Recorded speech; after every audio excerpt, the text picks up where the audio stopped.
20 hours.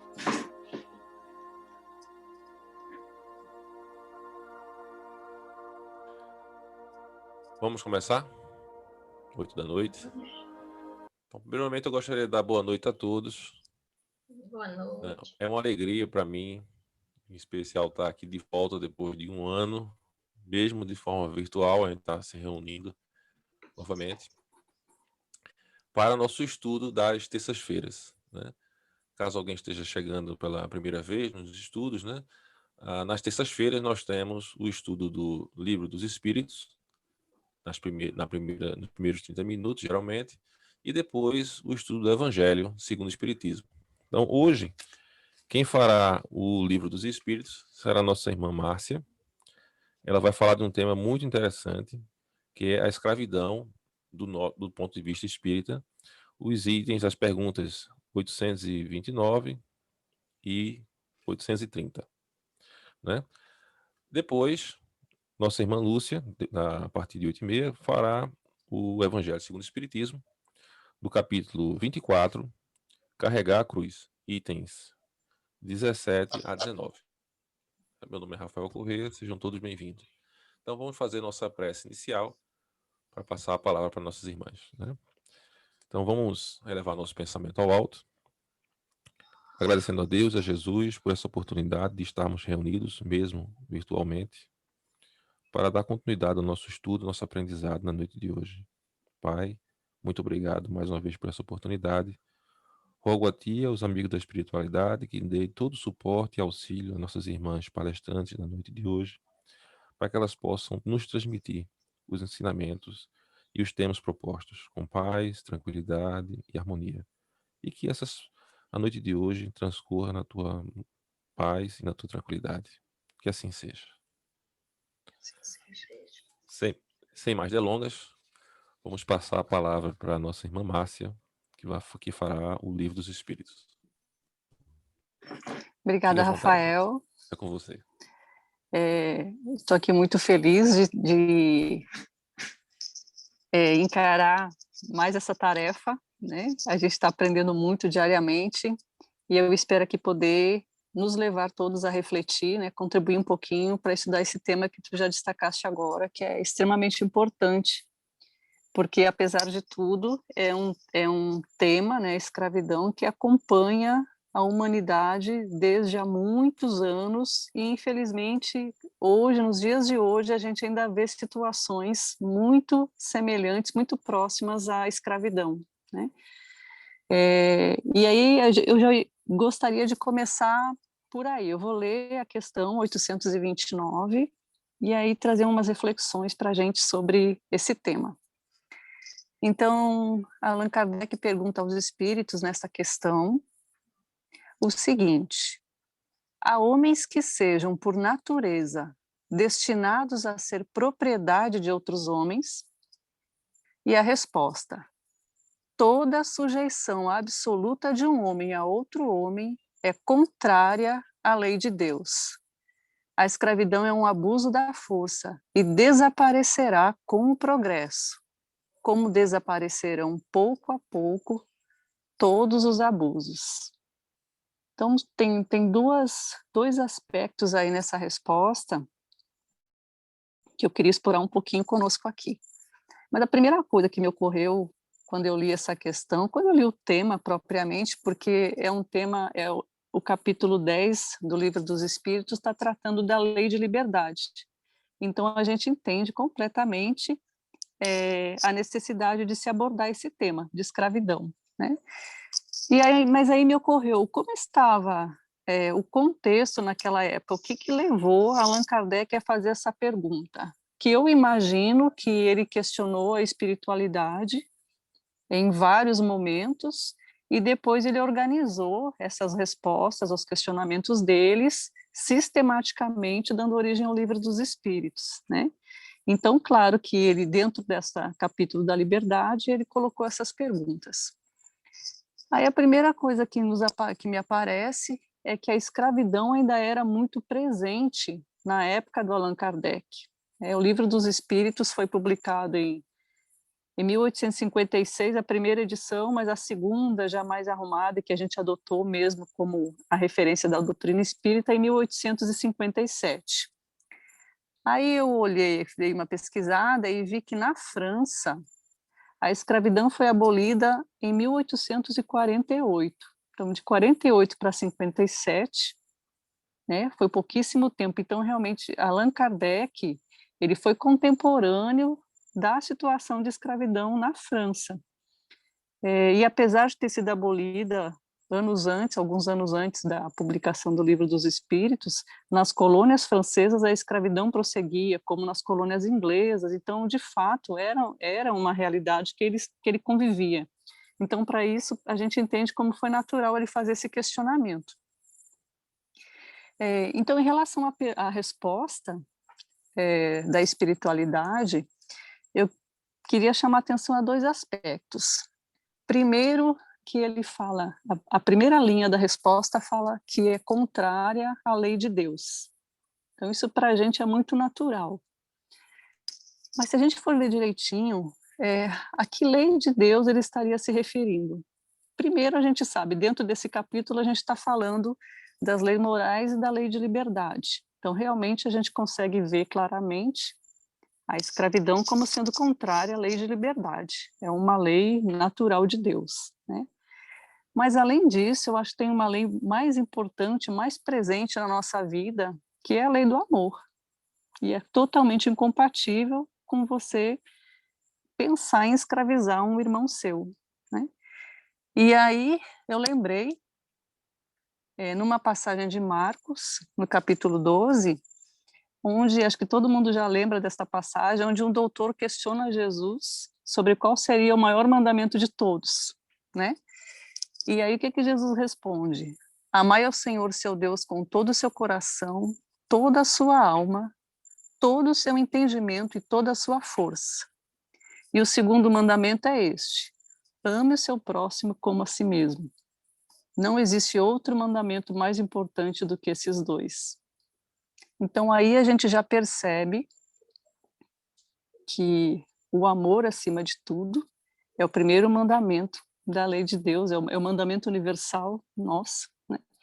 E Jesus ainda coloca mais. Eu achei interessante que ele coloca: ama com a sua alma, com o seu entendimento e com a sua força. A gente poderia até chamar atenção, né? Eu fiz uma leitura no sentido que ame com a sua alma, quer dizer, ame com o seu espírito encarnado, com o seu entendimento, ou seja, com o seu intelecto. Então, a sua moral, o seu espírito, o seu desenvolvimento intelectual e com toda a sua força. A gente poderia chamar tanto a força moral quanto a própria força física, material. Então, todos os aspectos, todos os nossos aspectos enquanto criaturas vivas devem ser direcionados para o amor, né? Então, acho que isso fica bem claro, que é uma lei que se sobrepõe a tudo. E aí eu me recordei também que no nosso estudo, no livro Jesus no Lar, existe também um capítulo chamado A Receita da Felicidade, em que Tadeu pergunta a Jesus, né, qual seria a forma de se encontrar felicidade no mundo, e ele responde: Tadeu, se você procura então a alegria e a felicidade do mundo inteiro, proceda para com os outros como deseja que os outros procedam com você. Então, quem aqui quer ser escravo? Quem aqui quer ser submetido a uma condição que não deseja, né? Então, acho que isso resume que a escravidão é completamente incompatível com o pensamento pregado por Jesus e pelo Evangelho, né? Então, acho que esse seria um aspecto que eu queria chamar a atenção em relação àquela primeira linha lá da resposta, o que é contrário à lei de Deus, é claramente contrário à lei de Deus, né? No segundo aspecto da resposta, os espíritos falam assim, que a escravidão desaparecerá com o progresso. Aí a gente fica se perguntando, que progresso é esse?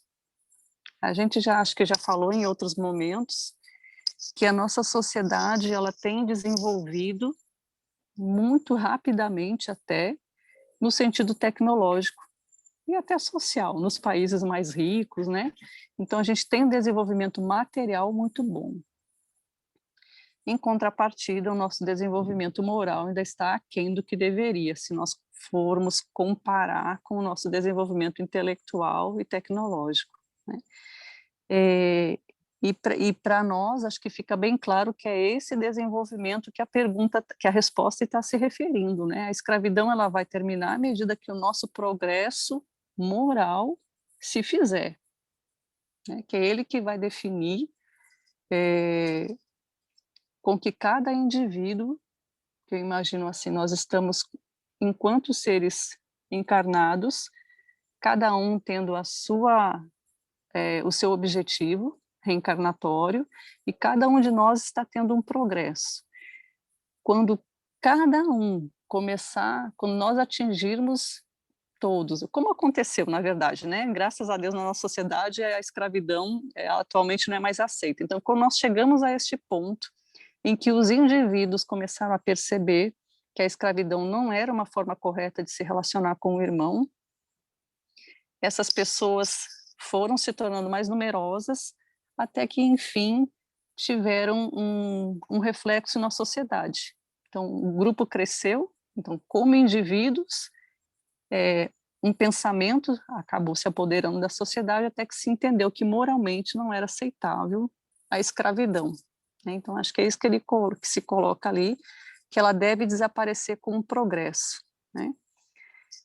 Isso porque nós ainda somos, lá na classificação dos espíritos, nós ainda somos espíritos imperfeitos, né? Aqueles espíritos de terceira ordem.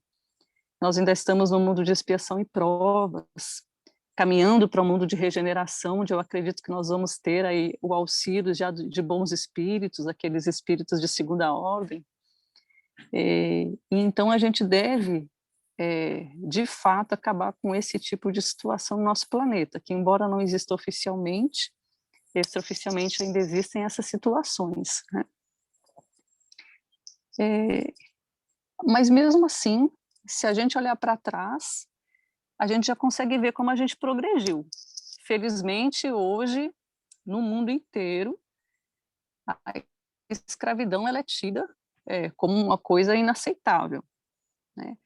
Mas faz muito pouco tempo que a gente conseguiu enxergar isso. Para a gente ter uma ideia, o último país que se tem notícia que aboliu oficialmente a escravidão foi em 1981, né? Foi agora, né? Se a gente for pensar nesse sentido. Então, de fato, não é uma coisa muito longa, não. Ou seja, não faz muito tempo que a escravidão, de fato, deixou de existir oficialmente, né, no nosso mundo. E aí eu queria destacar um pouquinho em relação à história. Por que a escravidão se fez no nosso país? Aí, de novo, eu queria chamar a atenção dessa história da nossa imperfeição enquanto espíritos, que a gente sabe, a gente conhece, que existe vida espiritual em outros mundos, e mundos que sequer conheceram uma guerra, né? Mundos que sequer conheceram foram espíritos que escolheram outro caminho, evoluíram muito mais rápido do que nós, né? Não passaram necessariamente pelas coisas que nós passamos, porque são a nossa... esqueci a palavra agora, quando a gente faz as nossas próprias escolhas, daqui a pouco vem. Então, foi as nossas escolhas mesmo que fizeram com que a gente traçasse um caminho um pouco mais difícil. A gente ainda tenta se relacionar bem, né, com os nossos irmãos seres humanos aqui na Terra. Então, ao longo da história, a escravidão no nosso planeta, ela se fez muito como resultado de conquistas, né? Os povos conquistados acabavam virando escravos dos povos conquistadores. E assim permaneceu durante centenas de anos.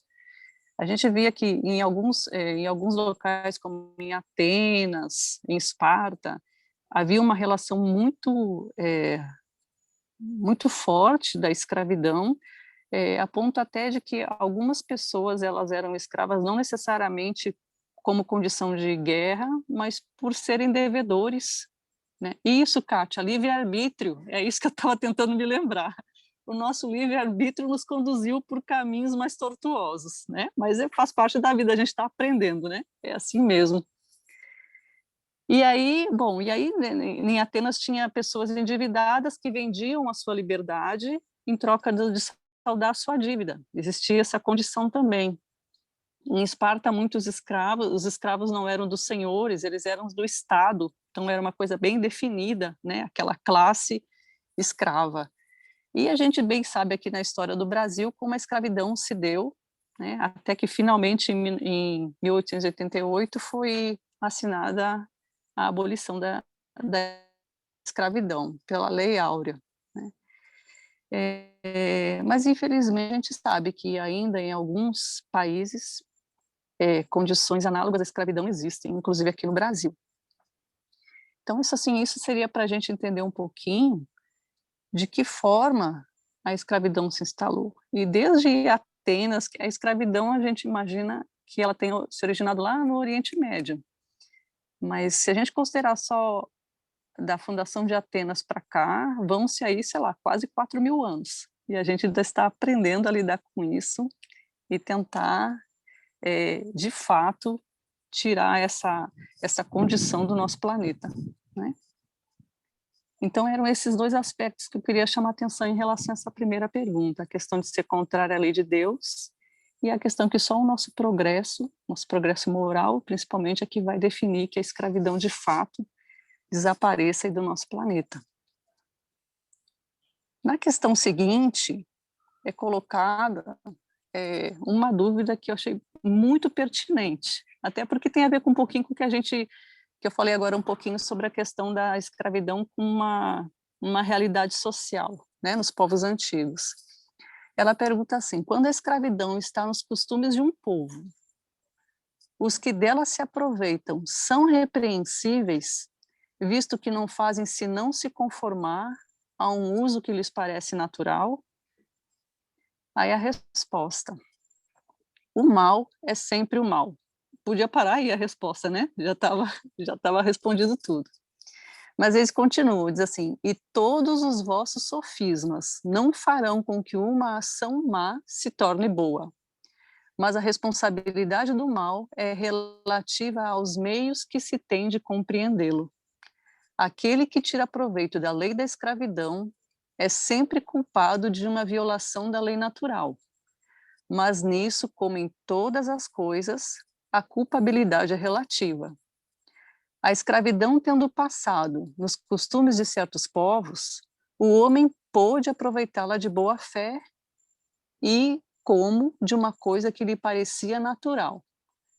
Mas desde que sua razão mais desenvolvida e, sobretudo, esclarecida pelas luzes do cristianismo, mostrou-lhe o escravo como um seu igual diante de Deus, ele não tem mais desculpa.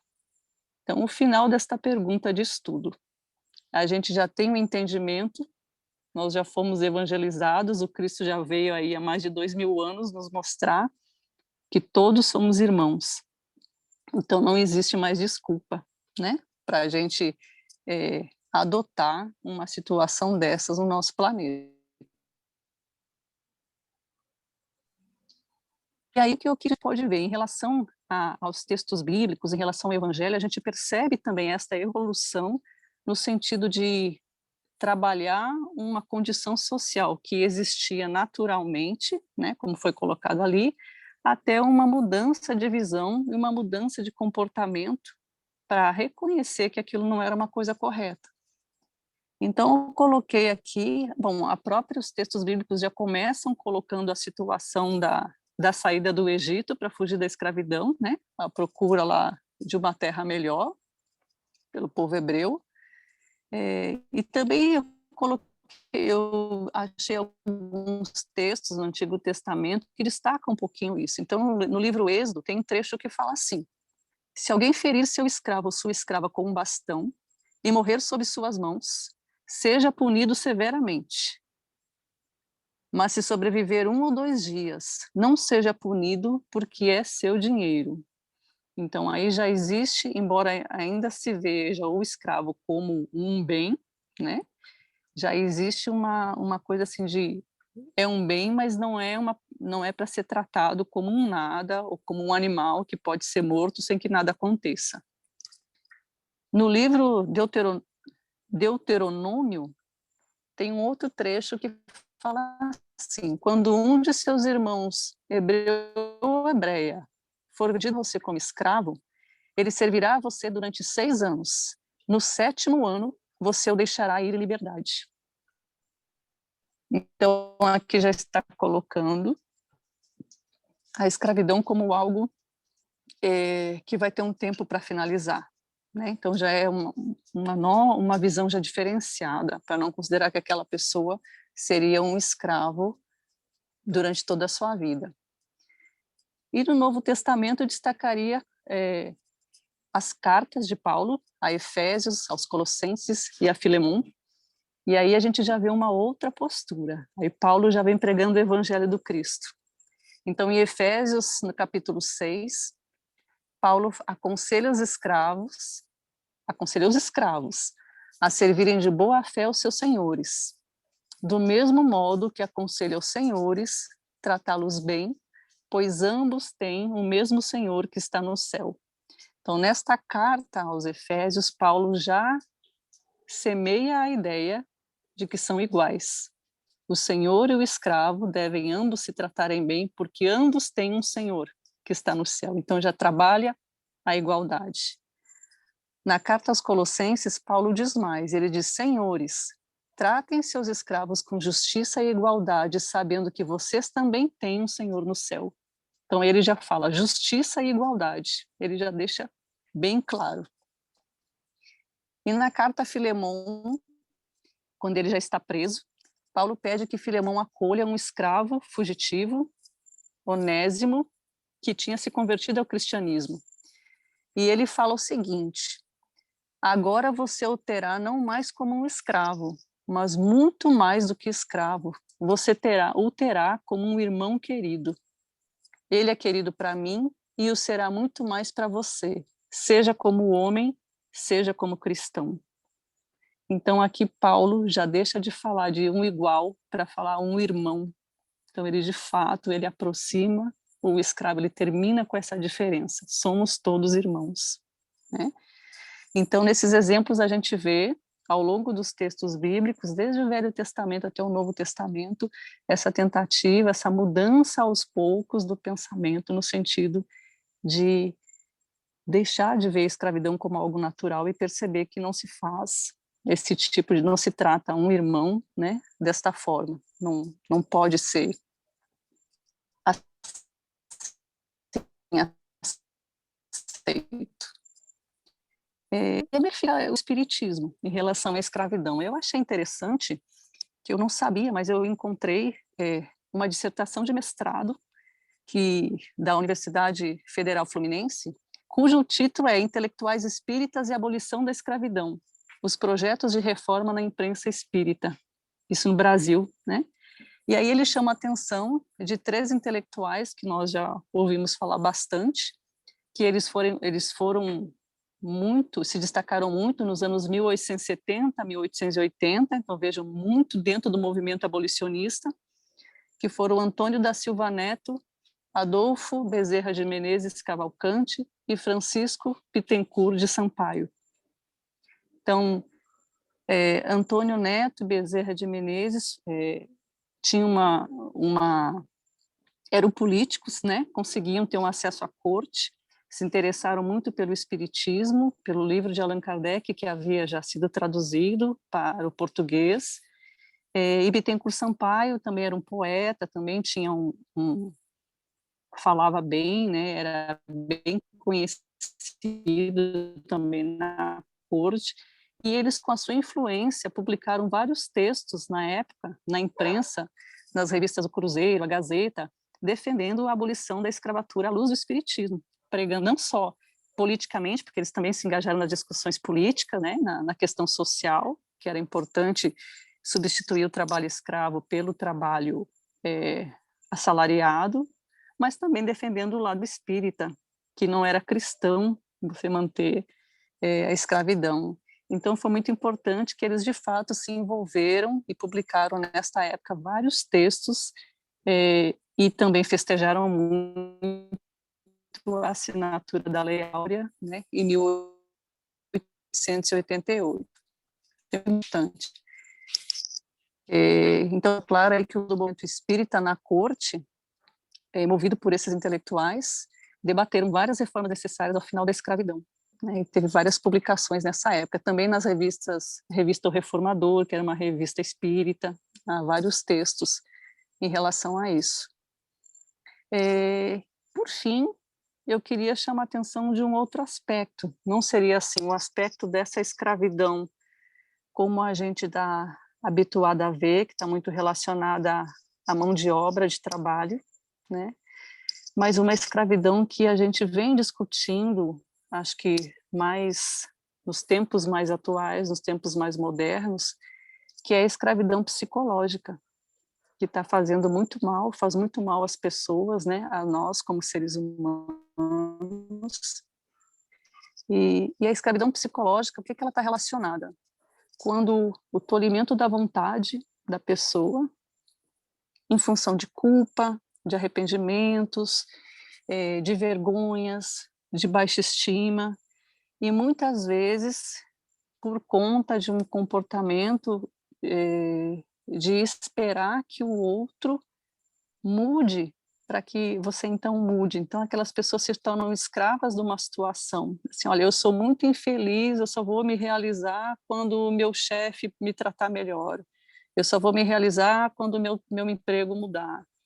Eu só vou me sentir feliz no dia que meu marido ou minha esposa parar de ser, sei lá, tão agressivo. Então, essa escravidão, no sentido de depender da pessoa jogar a situação para um outro, para conseguir se encontrar e ser feliz, né? Então, essa escravidão é uma escravidão que a gente também precisa trabalhar, e principalmente, como fala a Joana de Ângeles, com o autoconhecimento. Então, o autoconhecimento, ele nos liberta, né?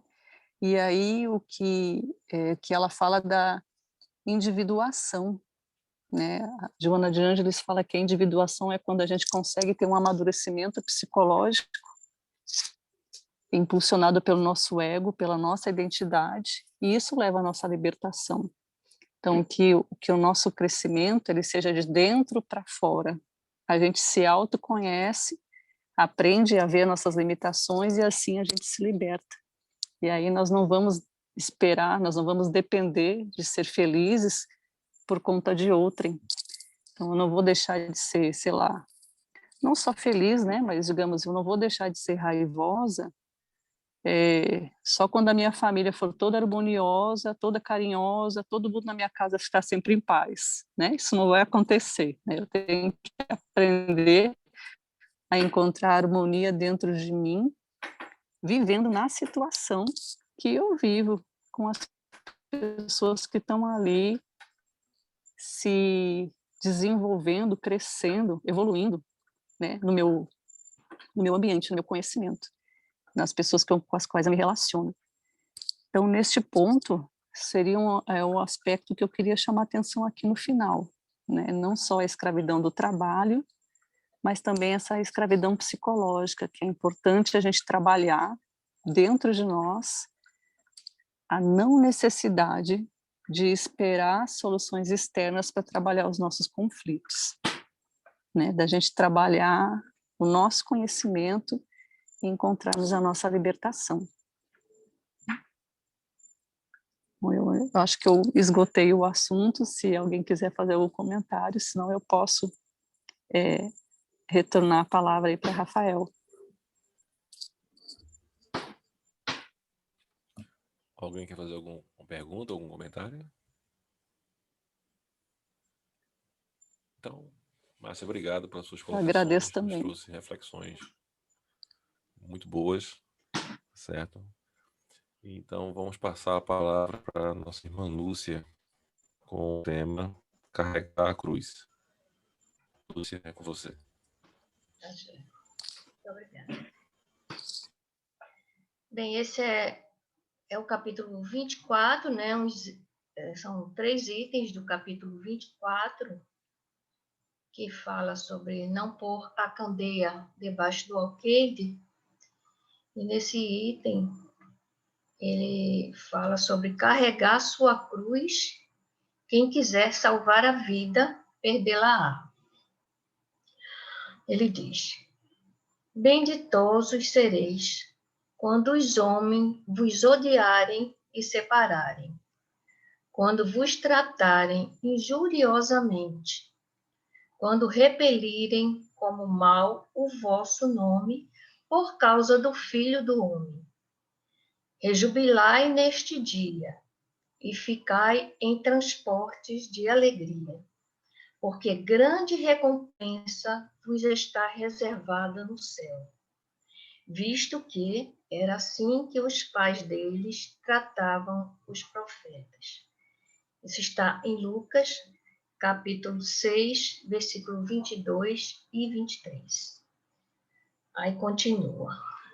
Chamando para perto de si o povo e os discípulos, disse-lhes: se alguém quiser vir nas minhas pegadas, renuncie a si mesmo, tome a sua cruz e siga-me. Porquanto aquele que se quiser salvar a si mesmo, perder-se-á. E aquele que se perder por amor de mim, Jesus, e do Evangelho, se salvará. Com efeito, de que serviria a um homem ganhar o mundo todo e perder-se a si mesmo? Isso está em Marcos, capítulo 8, versículo 34 a 36, em Lucas, capítulo 9, de 23 a 25, em Mateus, capítulo 10, versículo 38 e 39, e em João, capítulo 12, versículo 25 e 26.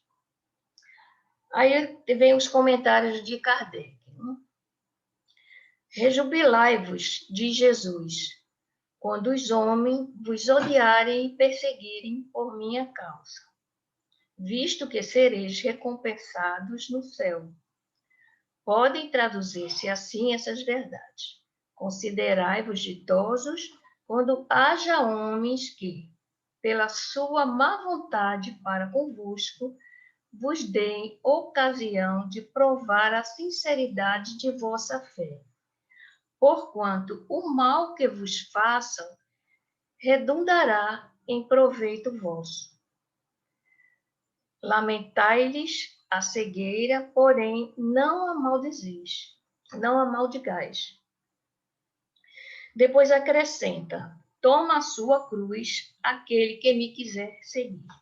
Isto é, suporta corajosamente as tribulações que sua fé lhe acarretar, dado que aquele que quiser salvar a vida e seus bens, renunciando a mim, perderá as vantagens do reino dos céus, enquanto os que tudo houverem perdido neste mundo, mesmo a vida, para que a verdade triunfe, receberão na vida futura os prêmios da coragem, da perseverança e da abnegação de que derem prova. Mas aos que sacrificam os bens celestes aos gozos terrestres, Deus dirá: já recebestes a vossa recompensa. Né? Esses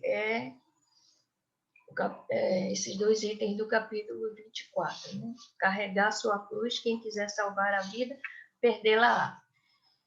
Bem, aí eu assisti, né, algumas palestras, alguns comentários sobre esses itens.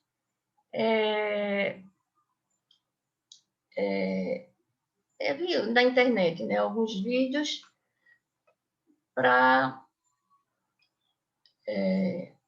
e anotei algumas informações, né, que eu achei assim esclarecedora sobre essa lição, que acrescenta também ao que Kardec esclarece, né? Então, anotei algumas coisas assim. Primeiro, a gente ainda vê, infelizmente, pessoas que sofrem muito preconceito, desprezo, zombaria, por conta de suas crenças, né? Da sua crença em Deus, por falar em Jesus, falar nos seus ensinamentos. Essas pessoas que ainda, na verdade, elas ainda não compreendem, né, essa vivência cristã. Elas ainda estão afastadas desses ensinamentos que Jesus nos traz. Mas um dia vão chegar lá, né, se Deus quiser. Agora, a nossa atitude com relação a essas pessoas não deve ser de raiva ou de maldizê-las, como diz Kardec, mas sim termos compaixão. Pois cada vez que agem dessa forma, né, incorretamente, criam dificuldades para o seu próprio crescimento, né, para a sua ascensão, seu desenvolvimento espiritual. Vão se distanciando do bem.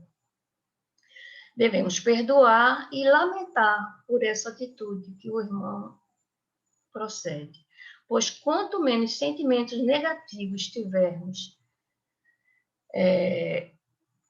para com essas pessoas, menos ligação nós teremos a eles, menos presos estaremos a eles.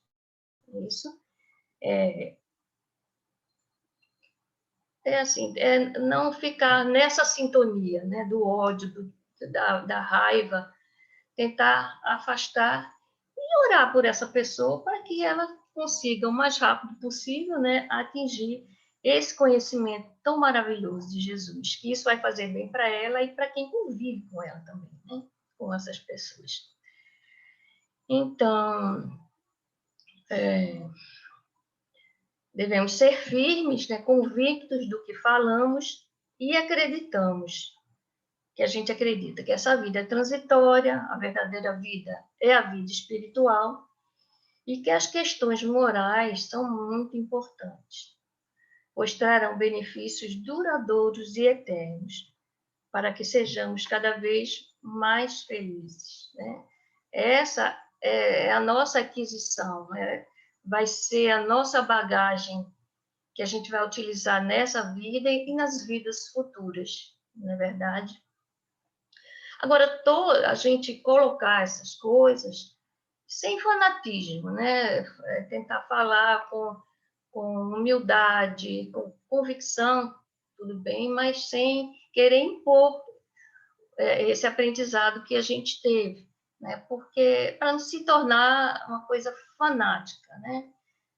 Afinal, como diz um palestrante, ninguém aguenta um fã lunático, né? Ele se torna até inoportuno, né? Então, aliás, tudo em excesso, né, incomoda, né? E até uma canção bonita, cantada de maneira incorreta, né, de maneira agressiva, ninguém quer ouvir, a gente desliga o rádio. Bem, então, seguindo. Devemos ser firmes quando falamos nos ensinamentos do Cristo, e mais ainda no momento de exemplificar, que se tornará mais fácil, a gente dá o exemplo, né? Vai se tornar mais fácil à medida que a gente vai estudando, entendendo e praticando, né, os ensinamentos. Quanto mais nós fizermos, mais fácil, mais à vontade a gente vai se sentir, mais à vontade a gente vai passar isso para as pessoas que convivem conosco, né? Então, é exercitar, estudar e colocar em prática o que se aprende, né? Devemos associar a lógica como a doutrina nos ensina, pois a fé não deve ser cega, mas baseada nas comprovações e argumentações. Isso. Quando Jesus diz: "O que quiser salvar a sua vida, perdê-la", está se referindo à perda das oportunidades de elevação que cada existência nos proporciona, devido ao apego material, né? Se apega tanto às coisas materiais que acaba esquecendo do que realmente importa, né? As coisas espirituais. Não que, lógico, a gente vive no material, né? O cuidar dos bens materiais, o cuidar do nosso corpo é importante, né? Feito com sem excessos também, né? Isso sem a gente se exceder, né? Nas preocupações, vamos dizer. Pois, na verdade, tudo feito em excesso, né? E nesse caso, a preocupação excessiva com os bens materiais, o corpo, isso pode nos levar a se afastar, né? Das aquisições que a gente já tenha conseguido, das aquisições espirituais que a gente já tenha conseguido. Então, feito equilibradamente nisso. Os que se esforçam por vivenciar os ensinos de Jesus, na sua pureza, coerência e sabedoria, não têm receio do mal exterior, porque confiam no amor e na justiça do Pai, que dá a cada um segundo suas obras, segundo sua maneira de sentir, de pensar e de agir. Quando ele diz negar-se a si mesmo, é negar-se a ser fruto da matéria, né? A matéria, a gente se utiliza dela, mas a gente não é ela. A gente é superior, a gente é mais do que isso, né? Mais do que matéria. É comprometer-se com o espírito imortal, né? Negar-se a ser o fruto da matéria, a gente se compromete com o espírito que é imortal, percebendo que suas necessidades espirituais estão acima das necessidades materiais, que essas devem ser satisfeitas na medida do bem que possa proporcionar ao ser eterno, né? A gente se utilizar dos bens materiais, não o contrário, né? Se deixar dominar pela ganância, né? Pelo querer ter, né? Em assim se percebendo, eliminará todo o excesso, todo o supérfluo, no objetivo de não prejudicar o espírito, que levará consigo para sempre apenas os valores espirituais desenvolvidos durante a sua existência. Com esse objetivo, direcionará suas energias para as atividades que beneficiem, evitando as que possam prejudicar a si e aos outros. Não devemos ficar presos a questões transitórias que são perecíveis. Isso. Agora, tomar a sua cruz é aceitar a lei de causa e efeito, fruto da inteligência suprema, que não condena ninguém, mas dá a todos as consequências dos seus atos, agradáveis ou desagradáveis, para aprendizado e evolução espiritual. Não podemos valorizar os bens terrenos renegando a Deus. As palavras de Jesus nos dão a orientação que precisamos e é um bálsamo para nossos corações e para nossa alma também. Aprimorando nossas virtudes e desenvolvendo nossos melhores sentimentos e pensamentos, crescemos como ser espiritual, assim como aqueles que estão juntos conosco crescem também, né? Estamos todos no mesmo lugar.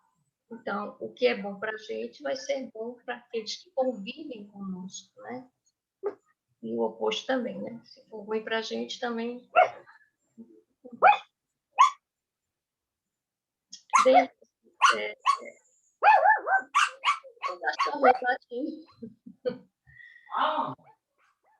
Não é alguém aqui.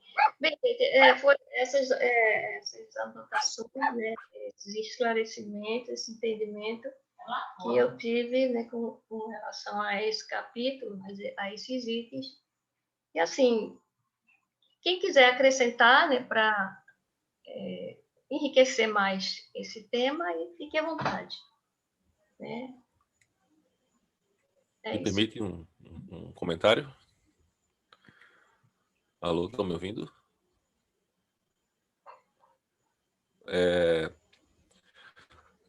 Assim, vocês estão me ouvindo, não? Estamos.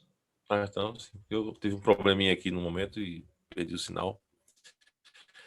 Eu gostei muito dessa colocação, mas me veio uma coisa que pode enriquecer também esse nosso estudo de hoje, né?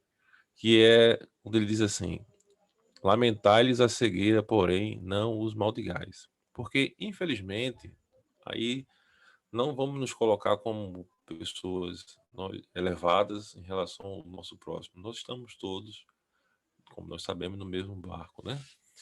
E o que ele me trouxe também foi que quando todos nós, né, quando a gente resolve estudar sobre Jesus, no caso o Evangelho, quando a gente resolve tentar modificar a nossa vida, basear nossas atitudes, nossas decisões, nosso coração à luz do Evangelho, devido ainda ao nosso atraso moral, não digo atraso da humanidade, nós vamos encontrar muitas pessoas que vão se voltar contra nós, né?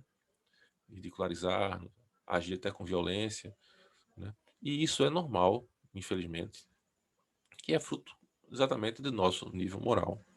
Então, ele diz assim, quando ele faz assim, eu estava lendo aqui, quando os homens os odiarem e perseguirem por minha causa, né? Quer dizer, eu tenho uma frase que eu costumo dizer muito quando estou conversando assim com parentes e amigos assim: você quer arrumar uma inimizade? Faça o bem, né?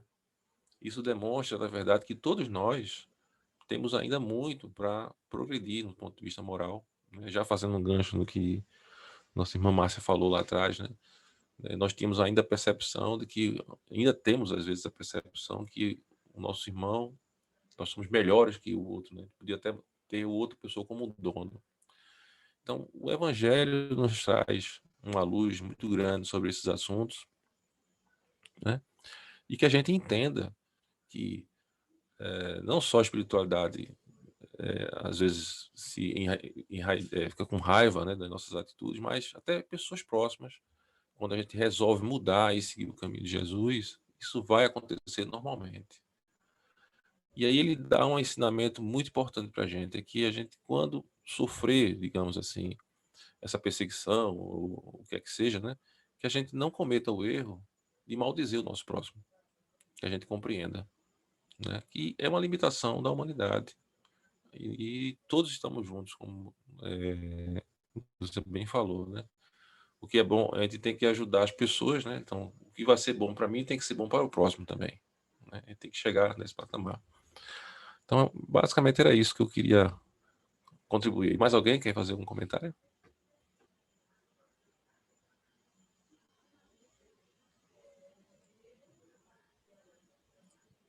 Quer comentar mais alguma coisa? Eu vi um som. Mais alguém? Um comentário curtinho, Rafael, mas eu acho que tem muito a ver aí com o título da passagem, essa questão de nós sermos luz, né? Não luz de nos acharmos iluminados, mas sermos exemplo dentro das nossas limitações, né? Eu li há muito tempo, acho que foi num desses grupos aqui da fé mesmo, que alguém leu uma passagem que eu não saberia dizer ela agora certinha, mas era uma passagem falando justamente de, eu acho que era Francisco de Assis, que dizia aí de pregai o evangelho e quando for necessário, fale, né?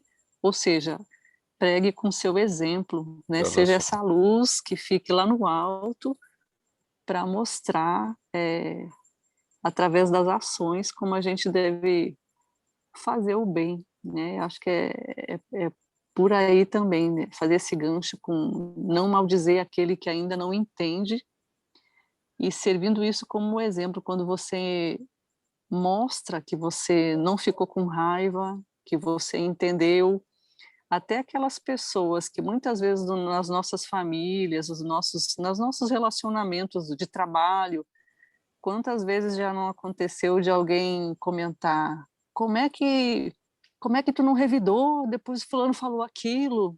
Como é que tu aguentou calado? Né? A gente não escuta isso com frequência. Então, se esta pessoa falar isso, é porque ela foi tocada pelo seu exemplo. Ela ficou incomodada, mas ela foi tocada. Né? Então, lá na frente, talvez isso vá se refletir. Né? Fulano, um tempo atrás, levou uma pedrada e não devolveu a pedra. Então, eu acho que é por aí também, né? Esse caminho aí a gente seguir. Até essa lembrança que eu tive agora. Você me lembrou, Márcia, também do estudo de Jesus no Lar, que a gente fez esse mesmo comentário, né? E o pior não é isso, não é o que os outros dizem, mas aquilo quando a gente faz depois. Eu não disse nada e fica com aquilo remoendo na garganta, né? E fica, e por que é que eu não disse? Eu devia ter dito isso, eu devia ter dito aquilo, né? E na realidade, naquela hora, você, ou por inspiração, ou porque encheu a boca de água, como manda Chico Xavier, né? Não disse nada, mas que a gente tenha, pelo menos também, assim, o cuidado de não ficar remoendo isso, né? Porque aí a gente atrai também, muda a nossa vibração, né? E é uma coisa que a gente tem que tomar muito cuidado hoje em dia, que é exatamente assim, de manter essa vibração. E como é difícil de manter a vibração, pelo menos assim, equilibrada, né? Porque basta uma buzinada no trânsito, uma xingada que você leva, né? Um aborrecimento qualquer, em qualquer parte que você esteja, já é o suficiente para tirar você do prumo e do caminho. Ou então contar até 30, como diz Ilene, né? Exatamente, Lulu. Pois é. Contar até 30 quantas vezes for necessário, né? Exatamente. Igual a Pedro, né? 70 vezes 7. Então, o tempo de pensar, né? De não responder no calor, assim, da raiva, né? Da mágoa, né? É o tempo de pensar, realmente.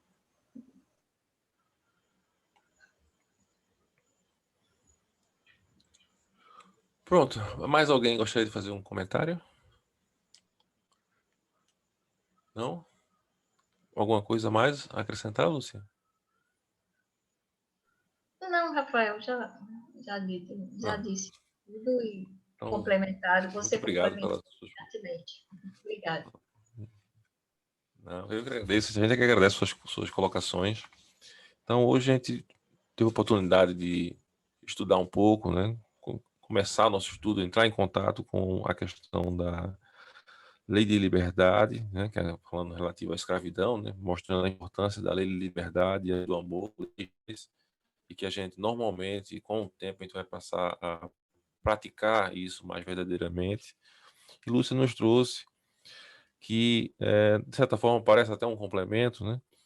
Dos temas, mas no momento em que a gente decide abraçar a causa do Cristo, decide modificar a nossa vida, fora as dificuldades pessoais que a gente vai ter em nos modificarmos, é compreensível e esperado que os irmãos que estão à nossa volta, que ainda não compreendem, né, esse verdadeiro caminho que é o Jesus, né, que é o seu Evangelho, passem a talvez atentar contra nós, ou, né, enfim, das maneiras possíveis. Que a gente compreenda esse momento da humanidade e que nem por isso perca a força de vontade e a esperança de continuar nesse progresso moral e intelectual. Então, meus irmãos, eu gostaria de convidar todos para a nossa prece final, né, onde vamos elevar nosso pensamento ao alto e agradecer muito a Deus e a Jesus por mais essa oportunidade de aprendizado e estudo. Que a gente possa, Pai, depois de receber essas informações trazidas por nossas irmãs, refletirmos sobre nossa conduta, sobre nossa vida, tentar aplicar esses conceitos de lei de liberdade, prática do amor, de seguir o teu caminho à nossa vida. Que a gente possa nos olhar, nos colocarmos na frente de um espelho moral e passar a analisar o que dentro de nós precisa ser modificado para que a gente possa cada vez mais ajustar a nossa conduta de acordo com o teu evangelho, de uma maneira não fanática, como disse nossa irmã, mas sobretudo com entendimento, com paz e com harmonia. Sendo assim, Pai, te agradeço a oportunidade de estarmos aqui reunidos, mesmo que virtualmente, e te rogo outras oportunidades, se for de tua vontade. Muita paz para todos, que assim seja. Muito bem. Boa Boa noite, noite, minha pessoal. gente. Tudo de bom para vocês. Bons Boa sonhos. noite. Boa Boa noite. noite. Boa noite Até a terça, todos. se Deus Noite, quiser. obrigada. Boa noite, pessoal. Fiquem com Deus.